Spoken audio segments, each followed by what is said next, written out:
Hello నేను విశ్వేశ్వరరావు.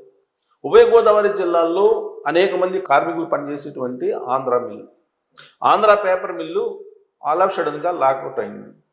ఇది management తప్పిదమా లేదంటే కార్మికులు తప్పిదమా అనే దాని మీద ఇప్పుడు బుచ్చి చౌదరి మాజీ మంత్రి ప్రస్తుత ఎమ్మెల్యే ఇన్వాల్వ్ అయి ఉన్నాడు.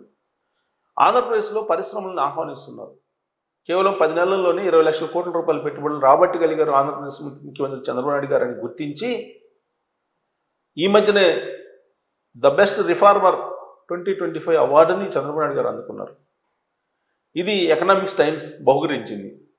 ఇలాంటి సమయంలో ఆంధ్రాలో ఆంధ్ర పేపర్ మిల్లు లాకౌట్ అయ్యింది అనేటువంటి న్యూస్ వచ్చింది. వెంటనే ప్రభుత్వం స్పందించింది.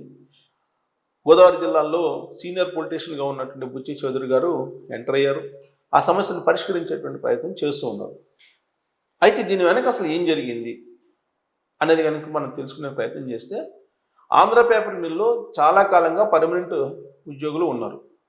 వాళ్ళకి ఇంక్రిమెంట్లు కానీ జీతాలు పెంచడం కానీ ఇలాంటి సమస్యలు అనేకం ఉన్నాయి.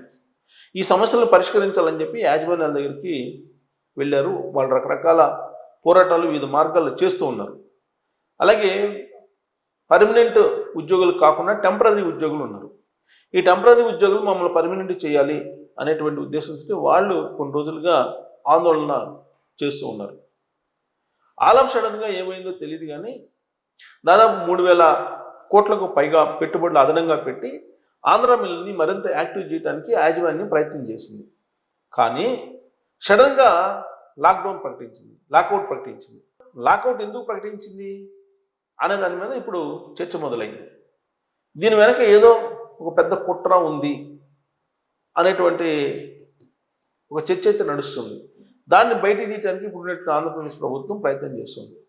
ఆంధ్ర పేపర్ మిల్లు ఉభయ గోదావరి జిల్లాలలో ఉండేటువంటి వాళ్ళు అనేక మంది పనిచేస్తున్నారు. అనేక మంది కార్మికులు అక్కడ ఉన్నారు ఆంధ్ర పేపర్ మిల్లులో. అక్కడ ప్రత్యేకించి ఈ ప్రింటింగ్ పేపరు వీటిని అక్కడే తయారు చేస్తూ ఉంటారు. ఆ ఆంధ్ర మిల్లు మూతపడడం అనేది ఇప్పుడు ఒక పెద్ద హాట్ టాపిక్గా మారింది. ఎందుకంటే చంద్రబాబు నాయుడు గారేమో బ్లాంక్ చెక్లు రాసి ఇచ్చేస్తాను, మీరు కంపెనీలో పెట్టుబడి పెట్టండి అంటున్నారు. ఇప్పుడు ఉండేటువంటి కంపెనీ వెళ్ళిపోతుంది అనేది ఇప్పుడు విపక్షాలు చెప్తున్నటువంటి మాట. మరి ఎందుకు వెళ్ళిపోతుంది, ఆంధ్ర మిల్లు ఎందుకు మూతపడుతుంది అని అంటే నిర్వహణ, అటు పర్మనెంట్ ఉద్యోగులు చేస్తున్నటువంటి డిమాండ్స్, ఇటు టెంపరీ ఉద్యోగులు చేస్తున్నటువంటి డిమాండ్స్, మరోవైపు 3,000 కోట్లకు పైగా పెట్టుబడులు పెట్టి దాన్ని లాభాల బట్టి పట్టించాలని యాజమాన్యం ప్రయత్నం చేస్తున్నప్పటికీ కార్మికులు సహకరించకపోవడం అనేది ఇంకోటి. ఈ కారణం చేత యాజమాన్యం లాకౌట్ ప్రకటించేసింది.